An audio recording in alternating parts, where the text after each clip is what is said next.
Pinapaharap ng Land Transportation Office sa kanilang tanggapan yung driver ng kotse sa viral video na ayaw na ngang magpahuli ay tila sasagasaan pa yung traffic enforcer na sumita sa kanya. Sinadya nila ang nakarehistrong address ng may-ari pero iba na pala ang nakaroon. At yan ang tinutukan ni Mark Salazar.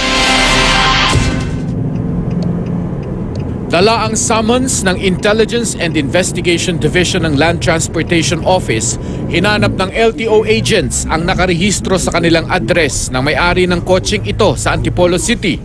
Ang pulang Innovang may plakang AJA 4427 na nag-counterflow sa Casimiro Inares Sr. Boulevard sa Taytay, Rizal, na nung sitahin ng traffic enforcer, inambahan pang sasagasaan ng driver ang enforcer. Nahanap agad ng LTO ang address ng may-ari ng Innova, pero ayon sa mga kapitbahay, mahigit 2 taon na palang hindi doon nakatira ang hinahanap nila. Tuwing kailan siya nagpupunta dito, ma'am? Hindi po, hindi sila nagpupunta dito na mula nung umalis sila dyan. Nung wala pa umuupa ng pupunta. May umuupa na, hindi po sila nagpupunta. Sa batas, sa 4136 sa Land Transportation Laws, obligasyon po ng mga driver na i-update ang kanilang mga address sa amin. So, meron din po tayong prima facie. First, impression, mukhang hindi siya nag-update dahil wala siya dito eh.